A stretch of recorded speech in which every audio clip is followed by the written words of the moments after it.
నమస్తే, welcome to Rudra TV.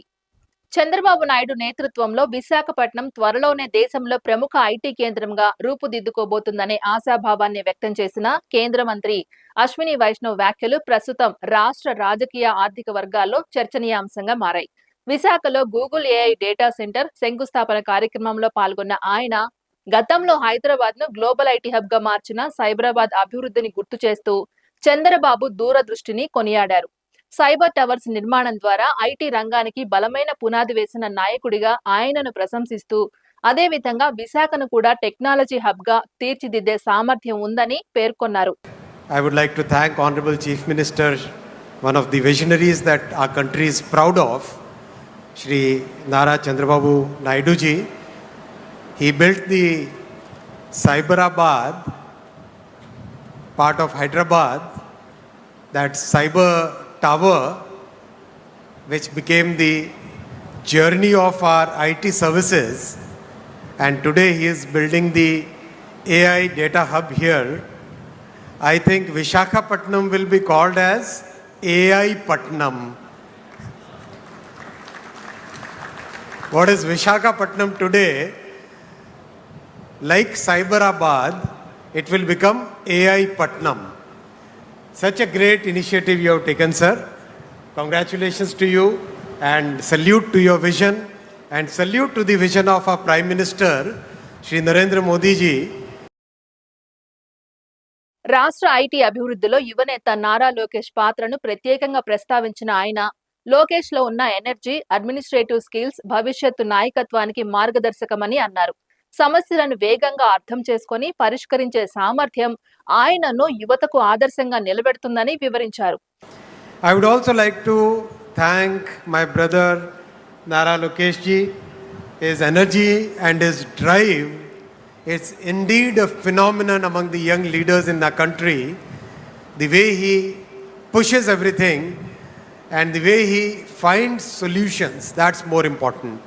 It's easy to push, but it's difficult to find solutions, and that's where Lokesh Anna, as I call him, is the real good example for all the young leaders. ఇదే సమయంలో దేశ ఆర్థిక దిశలో electronics తయారీ కీలక రంగంగా ఎదుగుతోందని, global supply chain లో భారత్ తన స్థానం బలపరుచుకుంటోందని చెప్పారు. 2024 నుంచి సెమీ కండక్టర్ తయారీపై కేంద్రం ప్రత్యేక దృష్టి పెట్టిందని, దేశీయంగా చిప్ మ్యానుఫ్యాక్చరింగ్ పెరగడం వల్ల దిగుమతులపై ఆధారపడడం తగ్గి ఎగుమతులు పెరిగే అవకాశం ఉందని విశ్లేషించారు. గూగుల్ వంటి అంతర్జాతీయ దిగ్గజ సంస్థలు విశాఖపట్నాన్ని ఎంపిక చేసుకోవడం రాష్ట్రానికి పెట్టుబడుల ప్రవాహాన్ని తీసుకురావడమే కాకుండా వేలాది ఉద్యోగ అవకాశాలకు దారితీస్తుందని అభిప్రాయపడ్డారు.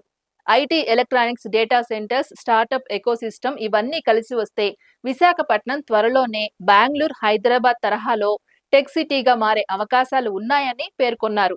మౌలిక వసతుల అభివృద్ధి కూడా సమాంతరంగా కొనసాగుతుందని, పోర్ట్ సిటీగా ఉన్న విశాఖకు ఇప్పటికే లాజిస్టిక్స్, ఎగుమతుల పరంగా ఉన్న ప్రాధాన్యతను టెక్నాలజీ రంగం మరింత పెంచుతోందని తెలిపారు.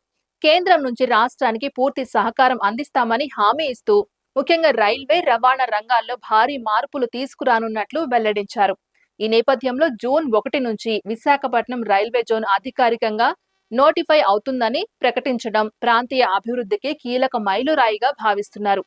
రవాణా రంగంలో విప్లవాత్మక మార్పులకు దారితీసే బుల్లెట్ ట్రైన్ ప్రాజెక్టులపై కూడా ఆయన కీలక ప్రకటనలు చేశారు.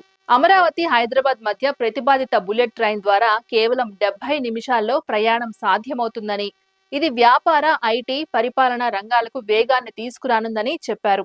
అలాగే చెన్నై, అమరావతి మధ్య 112 నిమిషాల్లో, హైదరాబాద్, బెంగళూరు మధ్య 2 గంటల 8 నిమిషాల్లో ప్రయాణం పూర్తవుతుందని పేర్కొన్నారు. ఈ ప్రాజెక్టులు పూర్తయ్యాక దక్షిణ భారత రాష్ట్రాల మధ్య ఆర్థిక, పారిశ్రామిక అనుసంధానం మరింత బలపడుతుందని విశ్లేషించారు. 70 minutes from Amravati to Hyderabad, and Amravati to Chennai will be 112 minutes, 112 minutes. Imagine that kind of connectivity. Hyderabad to Pune will be 1 hour and 55 minutes. Pune to Mumbai will be 48 minutes. And Chennai to Bengaluru will be 73 minutes. 73 minutes.